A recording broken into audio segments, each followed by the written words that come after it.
quantum questions. I have the greatest pleasure of introducing you to Advaitananda today. He's a teacher, a guide, and a blessing. He's always innovating and pioneering while acting as a good shepherd to many of us. He leads by example with precision in all things, precision in his words, precision in his deeds. And today, for those of us blessed with an open mind and with sensitive ears, you can often find whole worlds within a single word that he shares with us. So everybody with an open heart and a big welcome, Advaitananda. Thank you. Thank you, Greg. Thank you very much. And thank you to Lucy and Sam, together with you, for organizing this series, which I find very useful to give people in these times a hope. I prepared today this subject, thriving in a time of crisis, which interestingly doesn't refer to these times. Many times people were asking me these days, also you refer to this crisis of COVID or something, and I'm telling them, listen, these ideas I wrote 20 years ago, so it's not something that is for today, but you will see that is the today's situation apply perfectly. That's not a coincidence, of course. So I would start today with a saying that some of you heard me saying it many times, but I still find it so relevant. It goes like this: the way you see the problem is the answer, is the essence of the problem. And today, of course, we are searching for an exit from the crisis, something that take us out of this very difficult situation. And if you look around carefully, with very little preparation, you will see that what we have seen until now is just the beginning. And of course, thinking of thriving in a time of crisis seems to be almost obscene. The immense majority of people today, they are happy to survive this crisis. They have this attitude of locking down, literally locking down and waiting for the wave, the crisis to pass. I think this is a very big mistake, because this situation we are into today, with an understanding of it and with certain practices, can be transformed into a reason for thriving and a reason for actually moving forward with an accelerated rhythm, or with an increased speed, constantly increasing speed, which, as we know, is acceleration. So I'll go through some ideas today about how to approach this situation, how to approach the current situation in our life, in the world, because as you will see, it applies very well. And then you will recognize certain patterns, and in the end, I will draw some conclusions, practical conclusions for each of us. Today, we say we face a crisis, but in reality, even that statement is not true. We're not facing it. We're actually running away from it. And when you run away from something, you are with the back towards it. In the ancient time, this was illustrated. For instance, in the Spartan society, it was a great shame to come back from a fight being wounded in the back. Because how can the enemy wound you in the back unless you are not facing the enemy? So therefore, they knew already that you were trying to run away. Today, we're not facing a crisis. Today, we are running, or try to run away from the crisis. We turn our back, or eventually we are sideways towards the crisis. Either way, it's a position that is preventing us from fully using this extraordinary opportunity of learning that is a crisis. Another observation here that is very useful is the fact that this is a generalized problem. And a generalized problem, if you look carefully, is always a problem of system, a way you look upon the system, and a way we look upon what is a crisis. Because we see today a crisis of energy, a crisis of morality, a crisis of politics, a crisis of identity, and I can keep going like this with all kind of crises that we are facing today.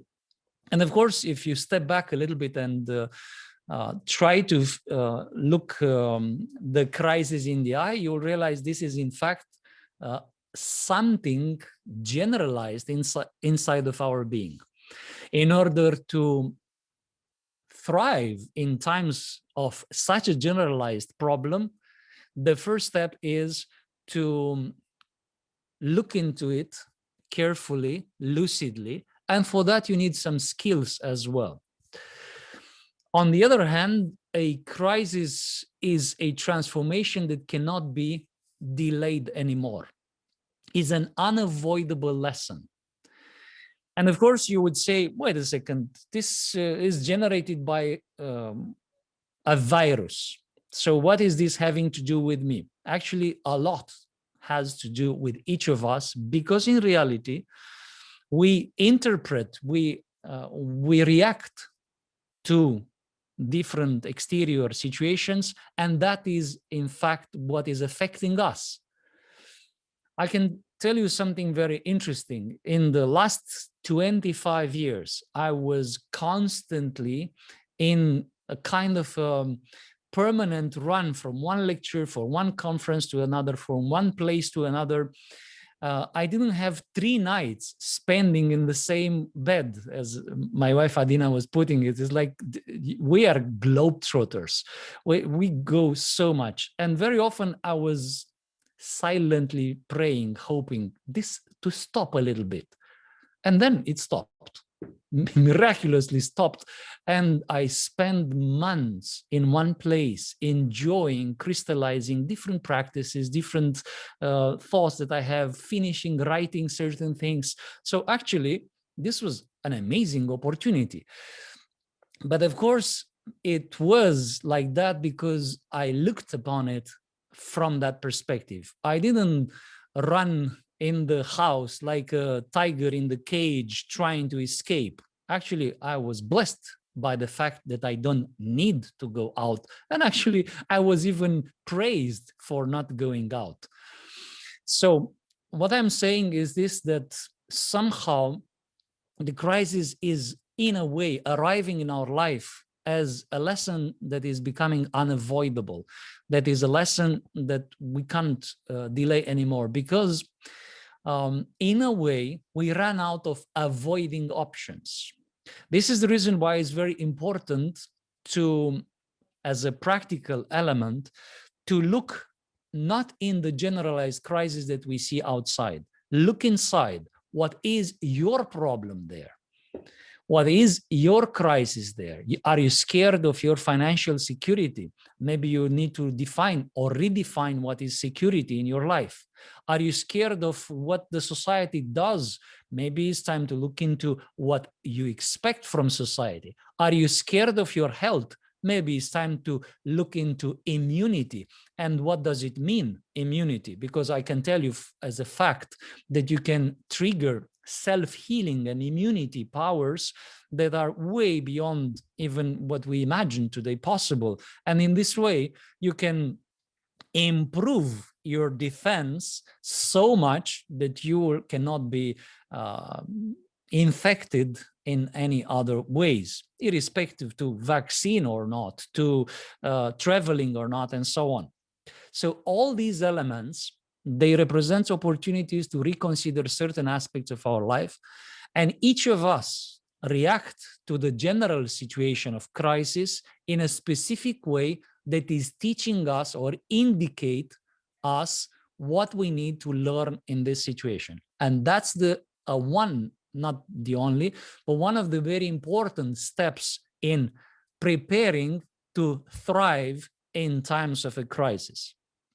Another element that is very important here in this introduction is that in a crisis, in times of crisis, it seems that our, let's say, foreseeing capacity, our capacity to look into the future, so to speak, is diminishing a lot. A crisis is usually a time of confusion, is a time where we can't see so much. People are saying today, when you say, let's meet in May, maybe we can meet in May, and everybody's saying, well, let's see what will happen. I can't even buy plane tickets now because May seemed to be very far away. I remember almost a year ago, I had the whole year laid down. I have the plane tickets, train tickets, anything already bought and planned 1 year ahead, and sometimes even more than a year ahead. Now we cannot plan 1 week ahead. And it's proving exactly this point, which actually when I wrote it first time, there was no such situation, so spectacularly proving this point. But there is a meaning, there is a profound meaning in this situation. People are scared of this situation. They say, I feel so insecure because I don't know what will happen tomorrow. But not knowing what will happen tomorrow in reality is the condition to transform the tomorrow. If you already know what happens tomorrow, you already plan the tomorrow in a way that looks like yesterday. So for this reason, if you want to transform tomorrow for good, the first unpleasant condition is you will never know what is tomorrow. The first thing that will be taken away from us is the capacity to project an expectation about tomorrow.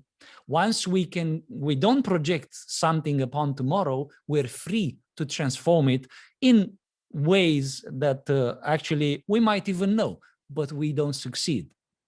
So that's the reason why this situation where you can't foresee the future is actually beneficial, because you can implement a transforming action.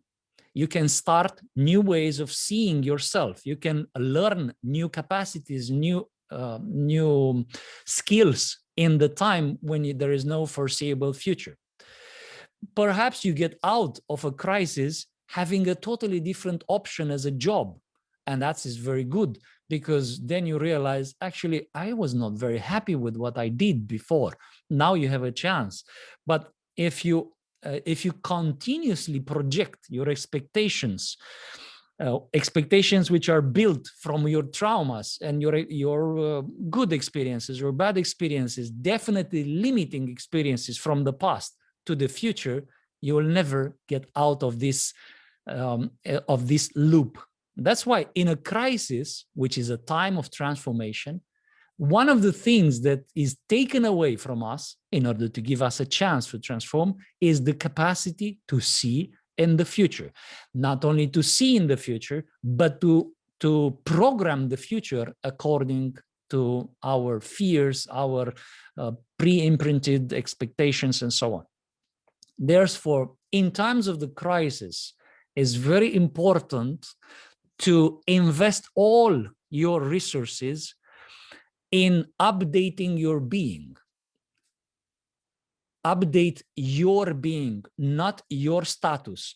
Don't invest much or attention in your position in the society. Don't invest too much in your position in your family. Don't invest all these things. They might shift tomorrow dramatically, and definitely they shift now. But if you update yourself, your values, your capacity to use your brain, your capacity to use your heart, your capacity to focus, your capacity to understand your emotions and to redirect your emotions into positive aspects, all these elements will count extraordinarily much for a future. So therefore, in time of crisis, you take all your resources, and some people were asking me, you mean all the money? If necessary, but you have other more valuable resources, such as time. We were given a gift, a sabbatic year. Maybe there will be more years. I heard some reports from some friends which are in high positions that the plan is that the crisis will continue on and off until end of 2023. I'm not saying it will be true, but I'm just saying it might be 3-4 years of sabbatic. But sabbatic, as you know, is a time when you are given a meaningful break, not a meaningless break in which you run around like a headless chicken, not knowing what to do with your life. No, on the contrary, you take all your resources, time, space, values that you believe in, and you update them, because that's the time. There is no better time for transformation inside as such a time. Therefore, in this way, we can say that we create our future by becoming its citizens. Improving our skills in such times, we reposition ourselves in what? In the future society.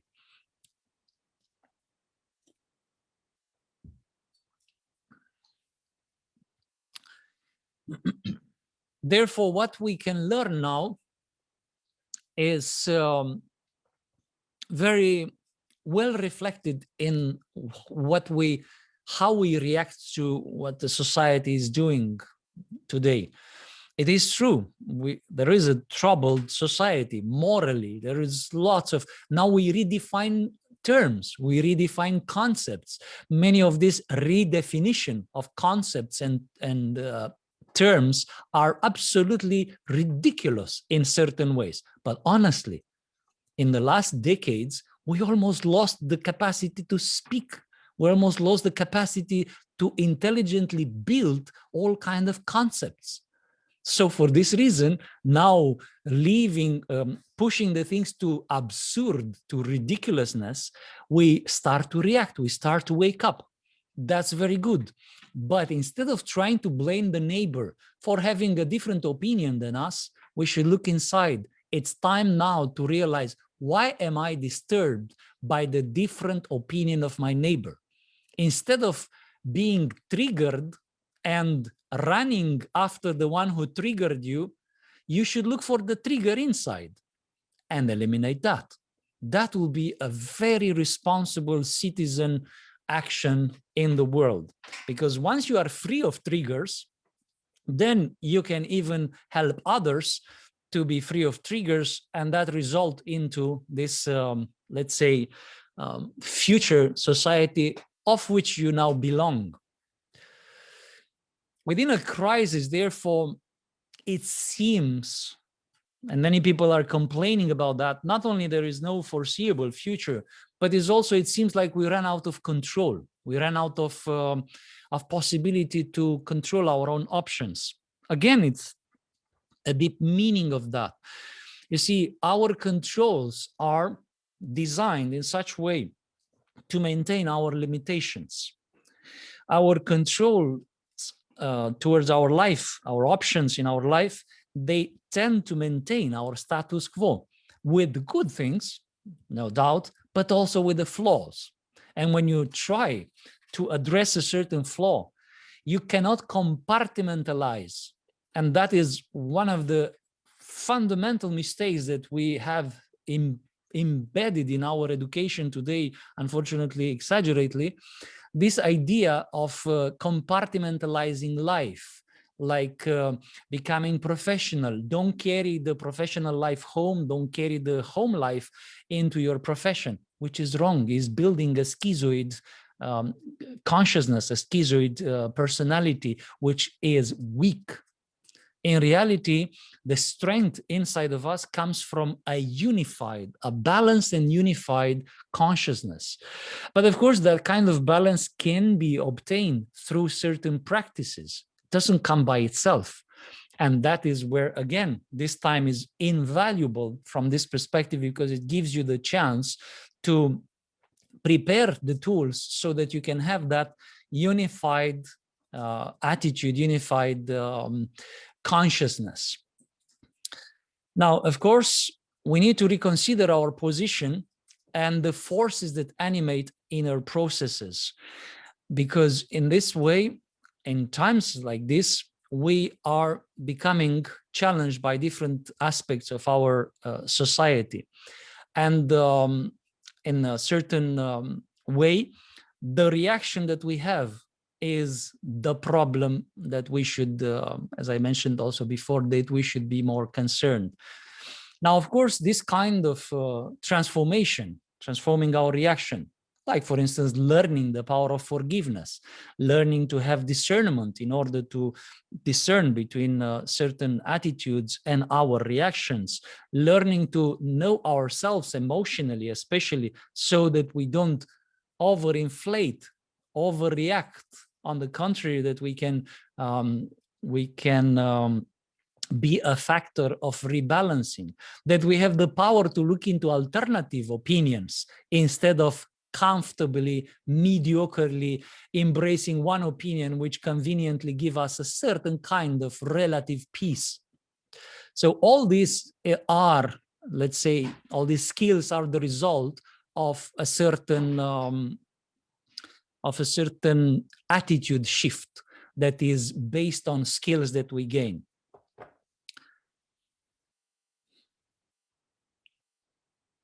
Now, of course,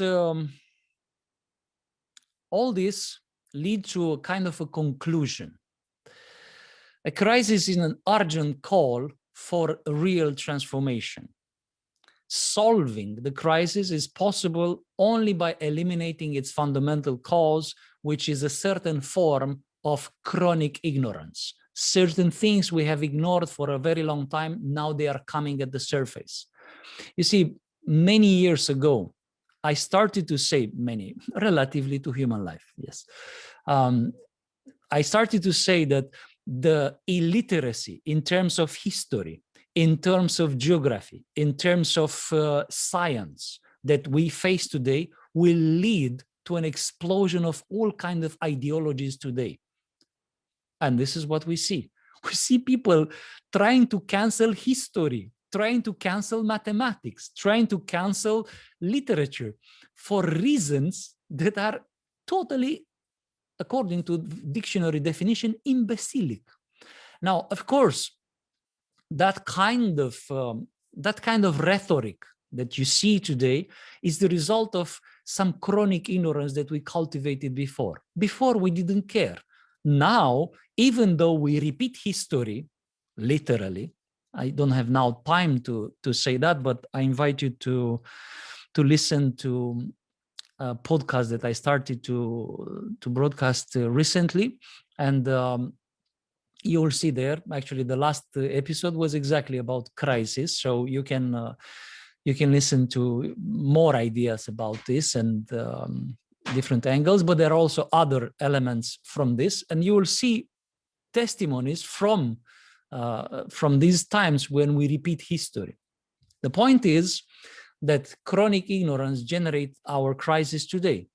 How to solve it is possible only if we eliminate this kind of, let's say, chronic ignorance by updating ourselves, our knowledge, and our capacity to handle that kind of knowledge. After a crisis, almost nothing is the same as before the crisis. This is the reason why we need to learn about how to find the essence, how to find ourselves. You see, one of the things that scares us the most in a situation of crisis, and reason for which we try desperately, this is the name, we try desperately to go into a solution, is the fact, a solution superficially, is the fact that nothing is as before. And we're trying to see the new normal today, and we're trying to get used with all kinds of things. But the reality is, we're not really inviting transformation in our life. And it scares us that, yes, after this, nothing will be as it was. But actually, that is not necessarily bad. If we direct consciously, instead of letting ourselves dragged by the masses of cattle that goes in a direction that is predefined for them, If we direct consciously ourselves, but for that we need to find ourselves. If we direct this transformation consciously, indeed, after the crisis, nothing is as before, but it will be much better than before. It will be extraordinarily updated. Of course, in this respect, I want to remind you about a very simple, best example, which is an illness. An illness is a situation in our life which is a crisis of health. An illness can be eliminated if we eliminate the cause inside. The real cure is not necessarily in the moment when the symptoms superficially disappear. The real cure of the illness implies a transformation of our perspective that was leading us to illness.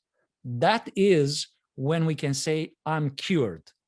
Imagine, just to take a simple example there, if you have an illness that is generated by a bad habit of eating, a bad habit of resting, who knows, a combination of things that you're not aware of even, which is the cause of immense majority of illnesses.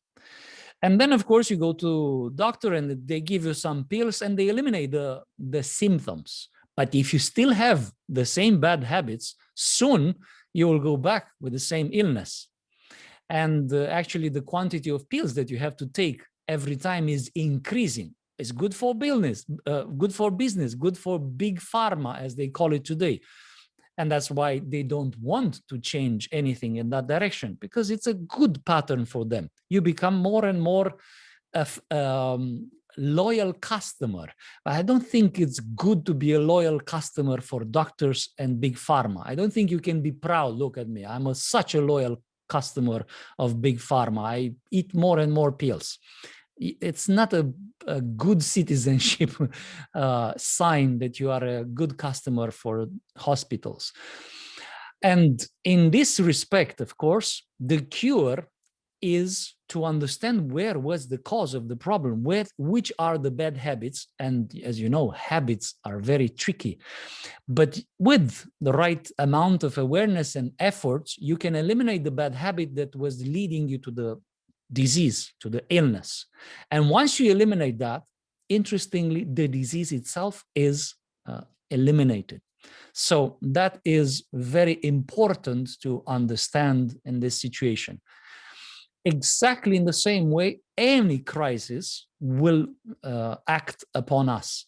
We need to look into what is my crisis, what is my problem with this, why am I attacked, or why am I influenced in a negative way by the current crisis. Your position in this crisis, not the general position which you see on TV. We have a health crisis on the planet. Yeah, but I don't think you don't sleep on the night because of that. People were dying of illness on this planet even more, according to statistics, than before this health crisis. And we didn't lost sleep on that. But there is something that disturbs each of us in a specific way. That is the first step. Solving, therefore, the crisis is similar to a process of healing. We operate the needed transformation of habits, transformation of the way we look upon things. And once we operate successfully that transformation, the crisis is evaporating from our life, not necessarily from the whole world. No, but at least you are not anymore in a crisis. On the contrary, you got out of it improved. You got out of that by being improved. Now, the danger with this kind of crisis situation that we interpret in a common way, when we take it from TV, so to speak, the crisis, and say, yes, we have a crisis. The we cover the lesson of me, and that is not good. The replacing the me with we, it's nice when we talk about sharing, but when we talk about learning, replacing me with we is not good. So for this reason, we need to eliminate that. So to look into what I need to learn here. I understand we have a problem in the world, but what is my problem in the general problem is a totally different story. When we do this, the interesting fact is that we gradually build what I call a spiritual immunity. And of course, that kind of immunity means that even in similar situations later on in our life, on our path, we'll be immune. We will go through without being affected in any way, even if other people can be terribly affected. For you is a blessing. For you is like, wow, I was waiting for that. Another element that I want to point out, which is having a practical value here, during a crisis, especially when it's such apparently a generalized crisis, we try to stay safe. Staying safe, of course, is the enemy of progress. It's exactly, to give you a simple analogy, imagine that you are trying desperately to learn flying, but your wings are blocked by a very, very good parachute that you have in your back. And of course, it's a kind of a conflictual situation there. You drop the parachute, you have a chance to unfold your wings and learn to fly. But you drop your parachute, you might also die. So for this reason, because we try to stay safe, we never learn to fly. But we learn to land in a bearable way. And that's what everybody's saying today. At least I want to land safe. And then I will make it up later. But in time of crisis, in time of intense storm, so to speak, you can find the eye of the storm. And when you find the eye of the storm, you can learn flying. When you learn flying, then you keep that for the rest of your life. You don't need parachute anymore. So this analogy will help you to see that in time of crisis, one need to learn to take the risk of certain steps. Now, people are, of course, immediately thinking of, okay, I will look outside. What can I risk? Don't look so far. Look in a mirror. Risk to transform that person you see in the mirror. That's a very high risk. You will see, actually, that freezes you from action. You will be more likely to go out in the street and scream, just like a parrot, whatever slogans they give you to scream, instead of transforming that person's view about those things that you are about to go out in the street and scream about. So, therefore, in this situation, the risk that you take in times of crisis define also the rhythm of transformation inside. Another element that I want to point out is the fact that it starts from an empirical observation, which I'm sure most of you will agree when I say it. We have a frame of existence today that is adapted to our ignorance. You see, we say that we have access to our brain capacity to maximum 4 or 5% conscious access to our brain capacity. That's a peculiar thing of nature.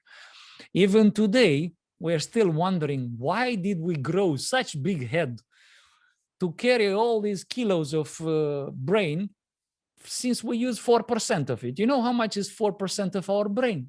Extremely small. So we could have minuscule heads. We can hardly fit the eyes, the nose, and the mouth on that head.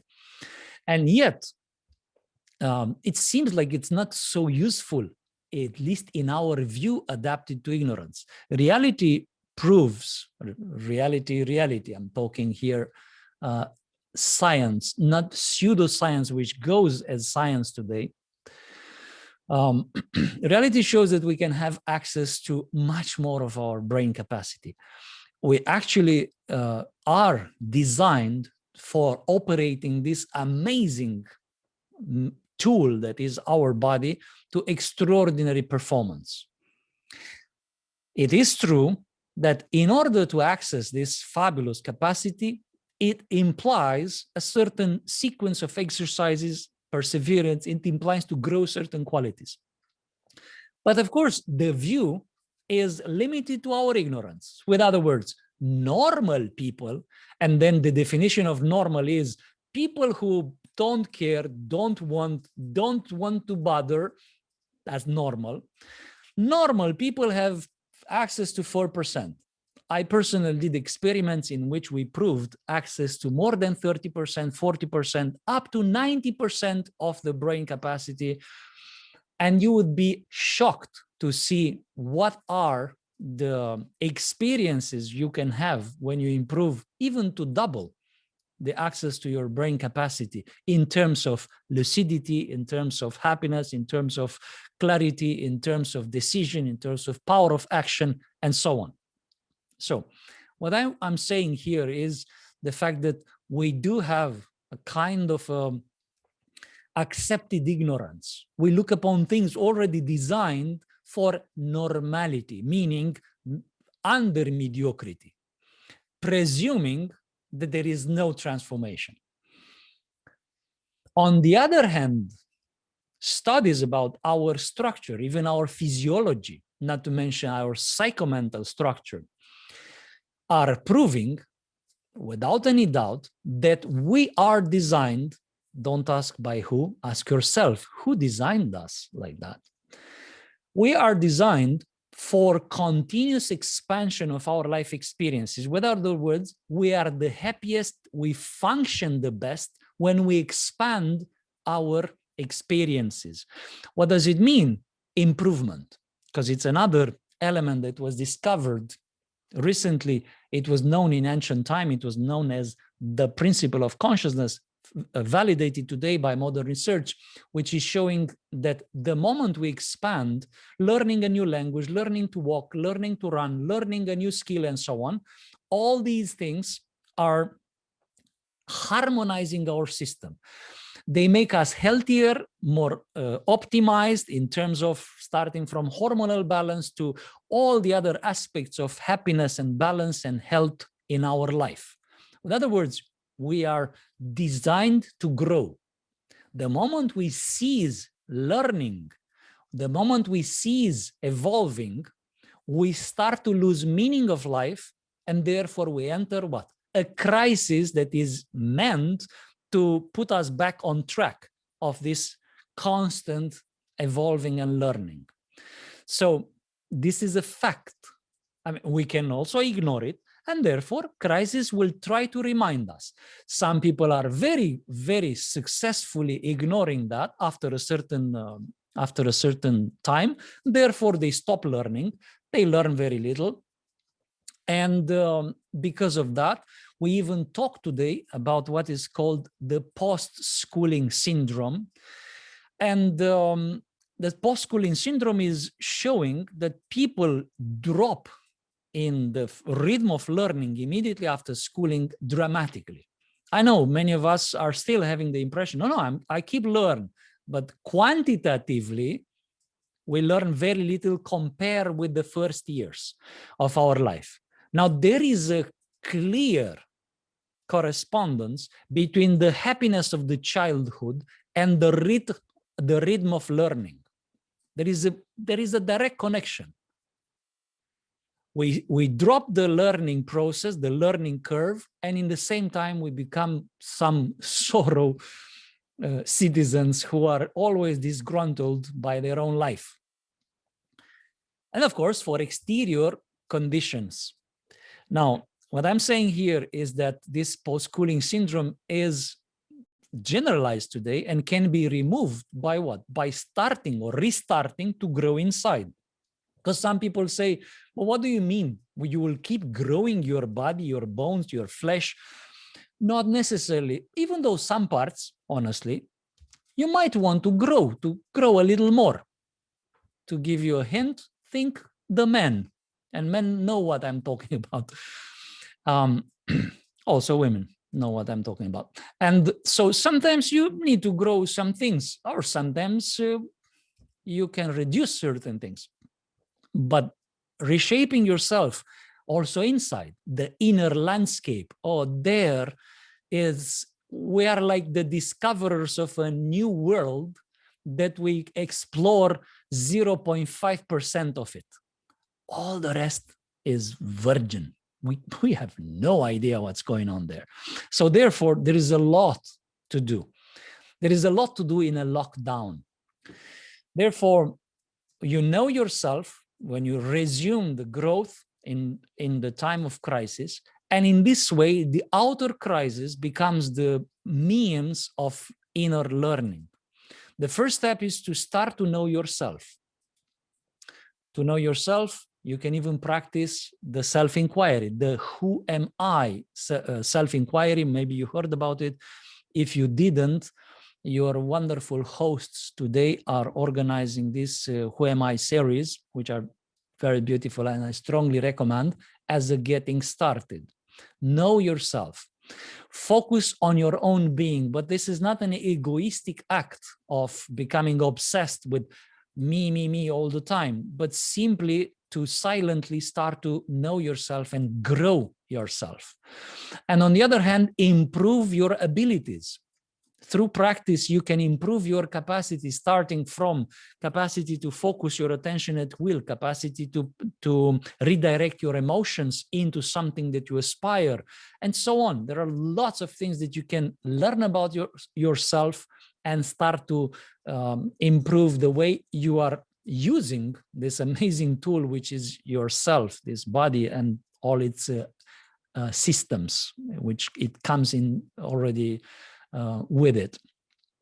In this way, you remove this syndrome of post-schooling. On the contrary, you find yourself back in the shoes of being a student, in the shoes of being an explorer, in the middle of this storm that is around you, which will not affect you anymore. Because very interestingly, you'll notice something in the whole universe is valid this.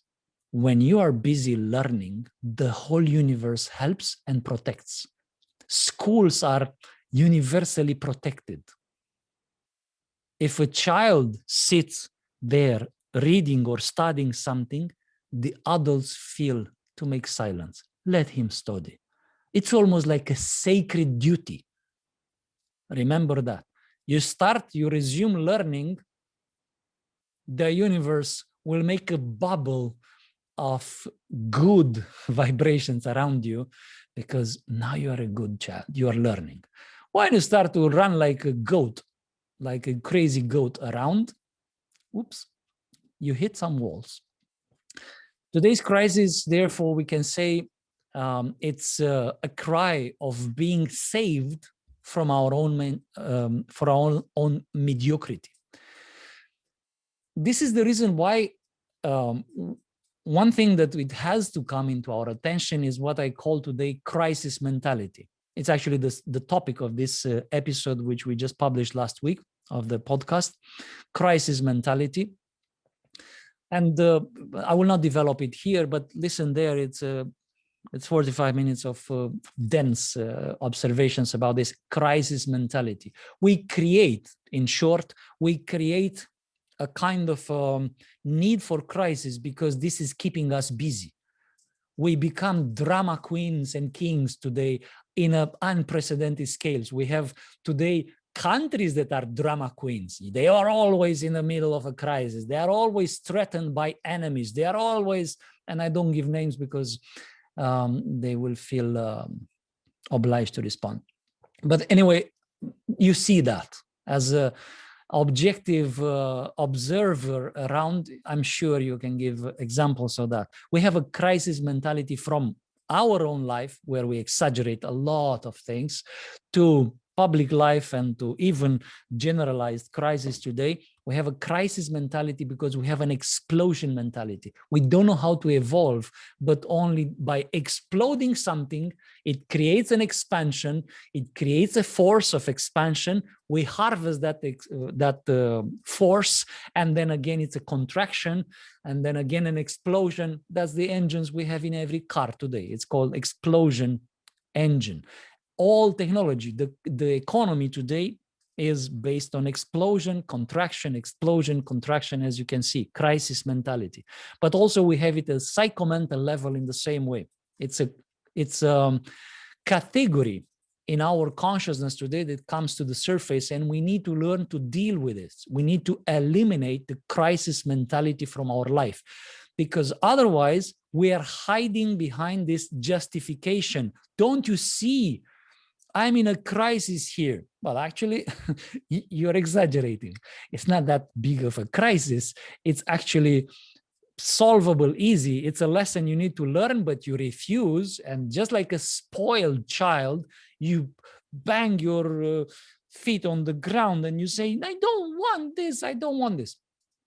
And of course, it becomes apparently a crisis. So this is overlapping with all the things that I'm saying, this mentality that we have today. Overlapping the crisis mentality. So you see how many things, the layers we need to acknowledge and take care of, is what I call the extroverted attitude. Extroversion is one of the modern disease that is never spoken about almost at all, but is affecting the immense majority of people. If we can talk about a real pandemic today, it's extroversion. We are totally extroverted today. People cannot acknowledge themselves, but only in connection to something outside.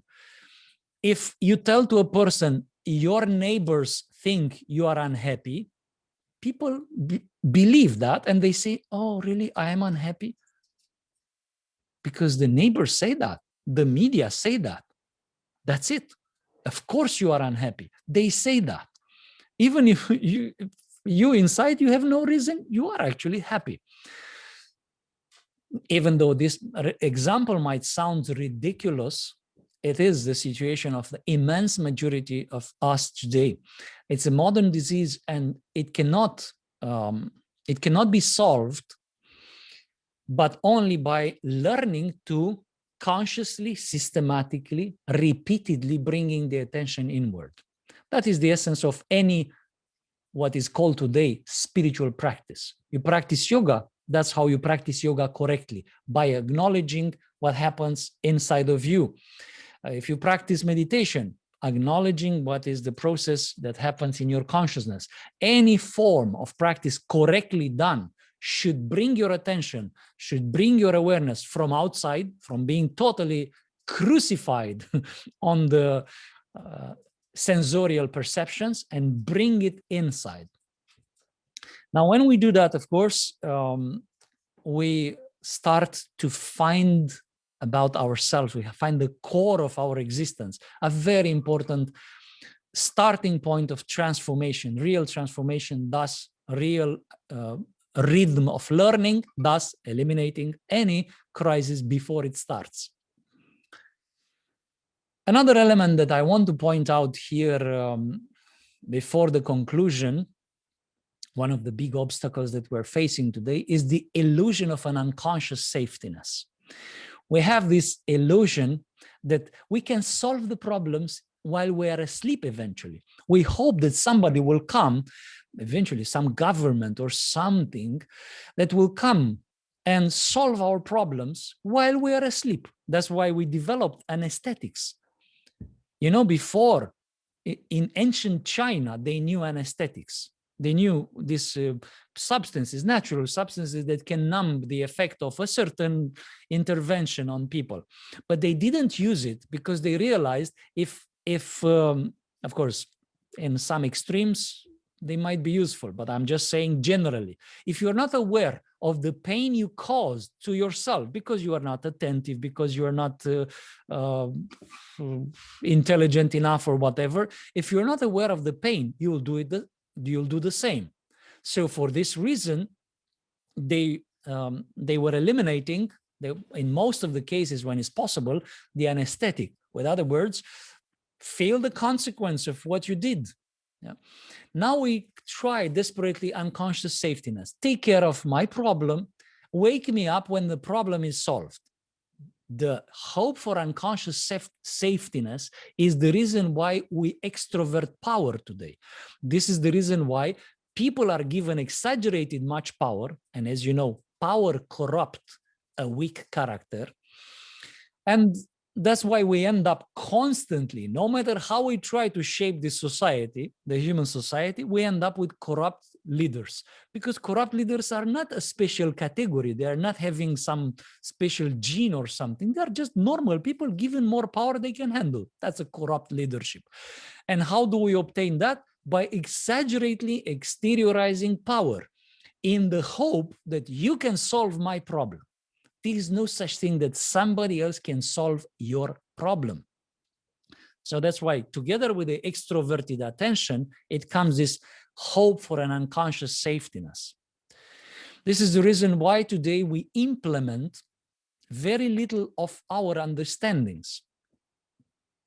Our understandings on different, even domains of science, we implement extremely little of it, almost anything. Just to give you an example, today we talk very beautifully in science about this fabulous domain, which is quantum mechanics. And if you learn quantum mechanics, as Niels Bohr used to say, if you didn't freak out learning quantum mechanics, it means that you didn't understand quantum mechanics. Of course, he was referring to the fact that it's so mind-blowing. It's blowing all the concepts that we have in a normal, mediocre way that you'll freak out. So he was expecting that. But what I'm saying is this fact that we talk beautifully about these amazing things. But when it comes to how to implement those things, surprise, people implement them very little. And in this respect, I can give you an example that I've seen personally. When I was working in the Academy of Science, I have a colleague who was, we were teaching also in university and having different classes. And I have a colleague who was very appreciated as a teacher in quantum mechanics. Beautiful. His classes were brilliant and students appreciate very much. So he was coming from a class where he was teaching this beautiful lesson of relativistic perspective in quantum mechanics, which is like pure philosophy almost, if it wasn't having such practical applications. So he was telling to the students, there is no yes or no exclusive answers. You know, every question in the universe have a yes, no, maybe answer, all this beautiful part. And then he comes and when we're talking privately, and he was complaining that he thinks his wife is cheating on him. And he was saying, I will go home and I will ask her, are you cheating on me? And I want to hear yes or no. And I was shocked by this kind of dichotomy inside of the consciousness of such a person. Like, how did you go in the class, tell to your students in such brilliant way that there is no yes or no answer in the universe? There's a maybe always, there is a possibility always open.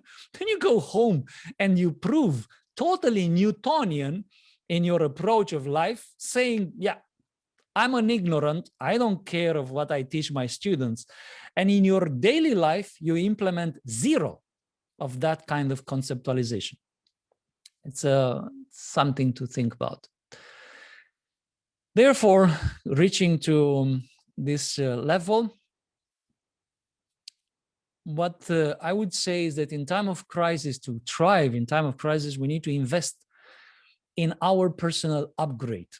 We, in this way, generate an elevated state of consciousness. We uplift our level of consciousness, and that result, and you don't have to, how to say, you don't have to pump it up. Simply, it results naturally in a superior perspective. And that in itself, having a superior perspective, is enlarging our field of awareness. Same events will reveal more solutions than problems. Same challenges will show lots of lessons that we can learn. But that is, again, the causality in this.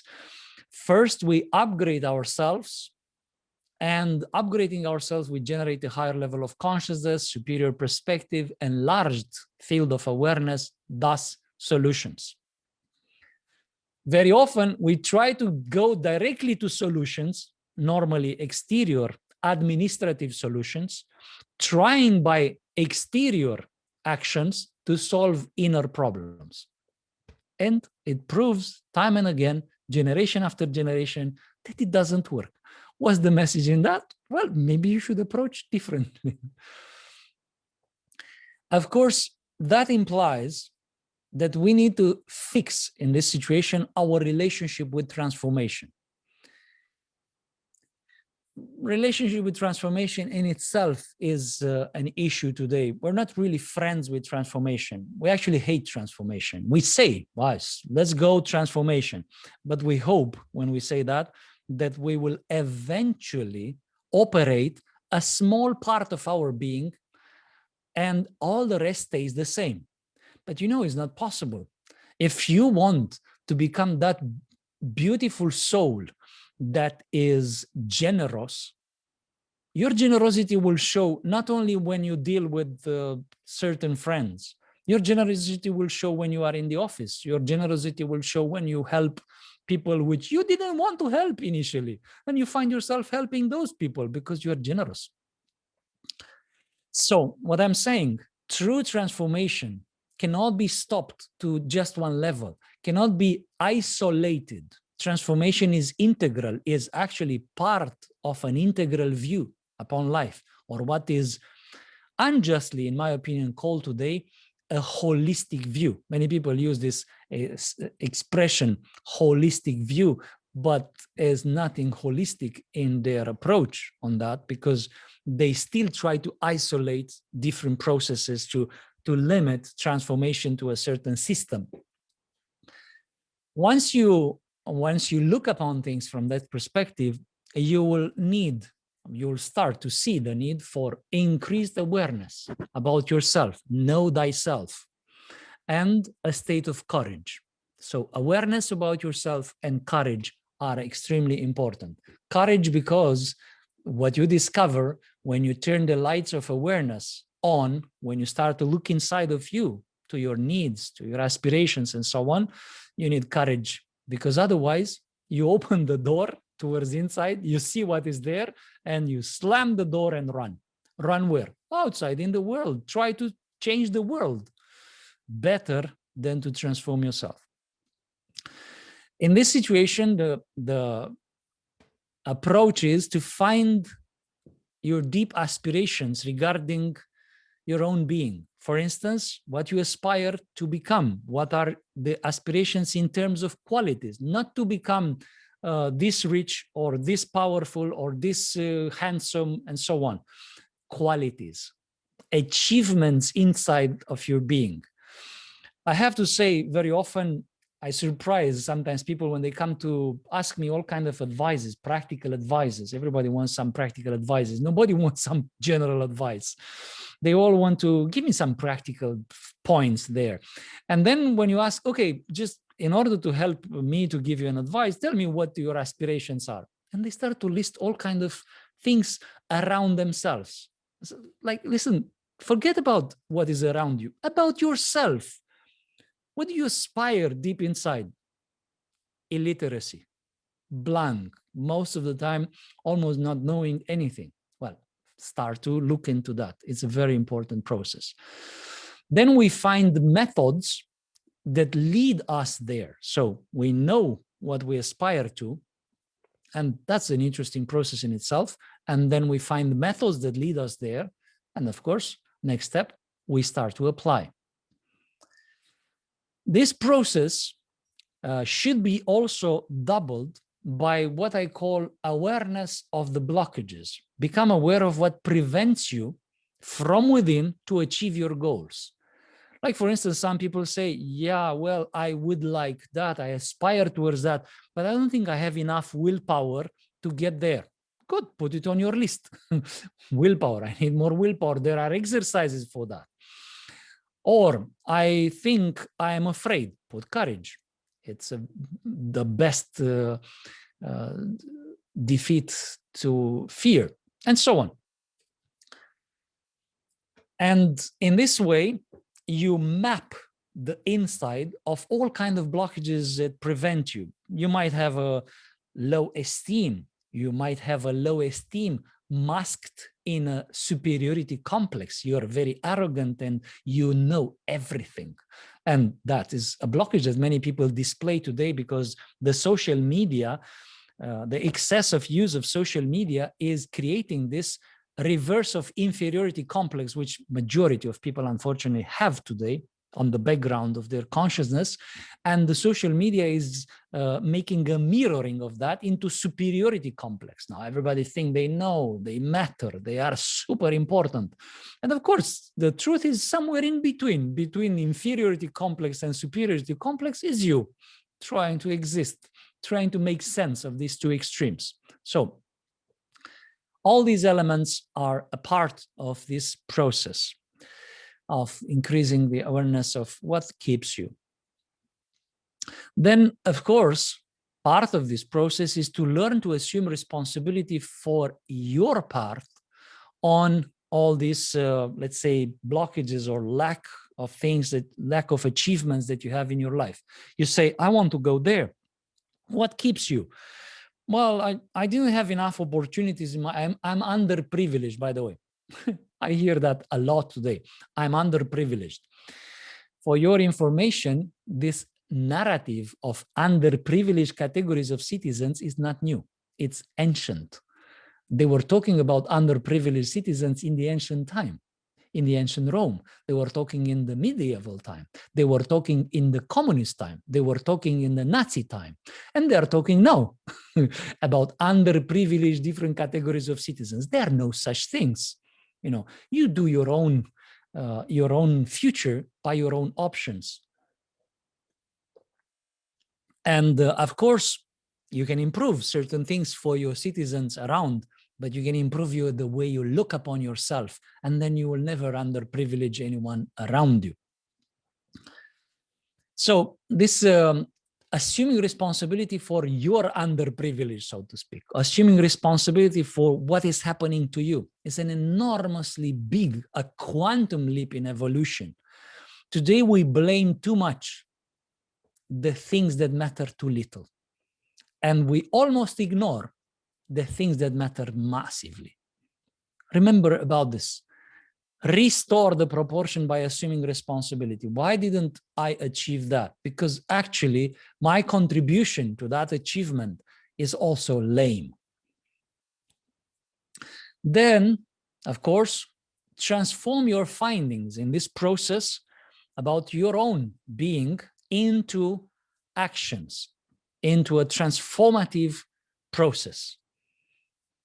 So take that, and instead of falling into the pit of desperation, transform it into a set of actions, measures. They are methods. They are methods, and that's why probably you are spending Sunday afternoon for that. It must be something.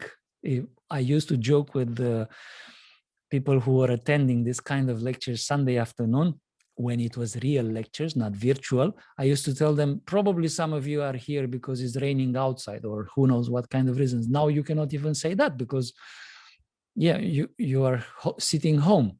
Maybe it's nothing good on telly or something. But anyway, fact is, we are here, and you can transform this into action. Conclusion, before moving to your questions and debate. As a conclusion, to thrive in time of crisis, there are 5 steps that I would synthesize from this presentation. Step number 1, heal your understanding about the crisis. And I already gave some directions for this process of healing, because it is ill. Our understanding about the crisis today is ill in itself.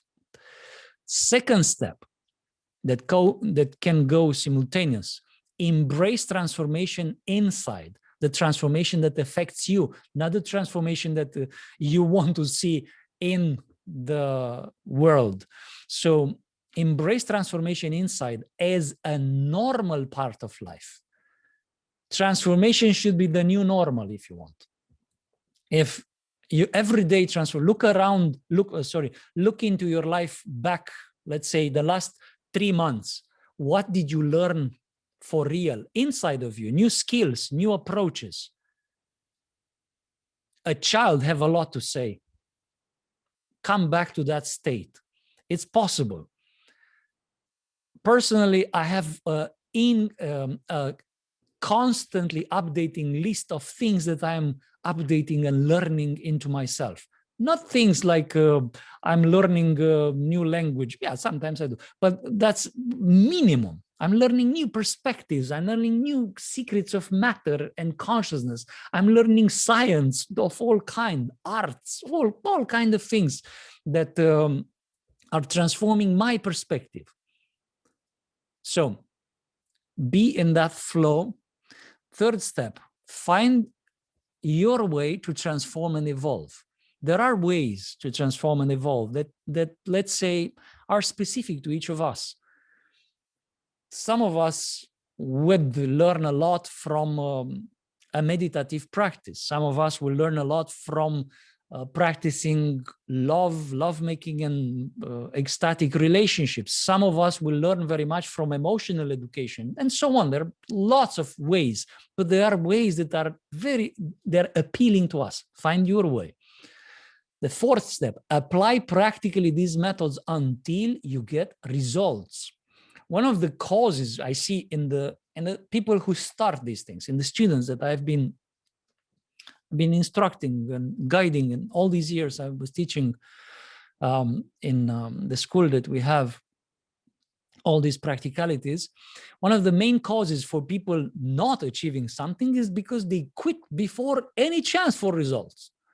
You cannot have results from meditative practice in 2 days or a weekend. People come to me and say, I tried. Did you try those things that I taught you? Yeah. When? Last weekend. What do you mean by that? It's exactly as you put a seed in the ground, and then 3 days you come very unhappy and say, doesn't work, nothing happened. But it takes half a year before it sprouts. So wait, and not wait passively. Water it, give the right nutrients and so on, and be patient. Continue. So that's why until you get the results. And the fifth step, build a larger view on your life, or with other words, expand your view constantly on your life, a view that contains a state of gratitude or contentment.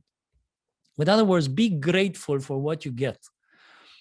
I'm saying an enlarged view because very often when you focus upon finding blockages, removing things, you forget to enjoy the achievements. I've seen that is one of the temptations of especially people who start to work with themselves. One of the temptation is to fall into a kind of a routine of war, inner war, the inner jihad. But come on, enjoy the achievements. God created the world in 7 days. It says there, the text. But in 6 days, he was laboring intensely. And the 7th day, he stepped back and enjoyed. He appreciated that. He didn't start the week immediately after saying, okay, let's do the next thing. No, 1/7, it's a very interesting proportion, is enjoyment in life. 1/7 is when you step back and you say, wow, that was very nice. That was amazing. Now I have more. You see, sometimes people destroy what they built in a relationship together in a moment of disappointment. Oh, you disappoint me so much. Yes, but look at what you obtained together. You still have amazing things that you got together. You are more intimate, you are more friends, you are closer. Okay, some things are still there to work on. But when you focus too much, then you might, so that's why zoom out from time to time, step back and build contentment or even gratitude for what you have received, for the chance that you got. And even in a time of crisis, take a break and step back and see that actually there are a lot of opportunities opportunities that you are given in this time. That was what I wanted to show you. If you want to know more about the quantum questions, please go to www.thequantumquestions.com.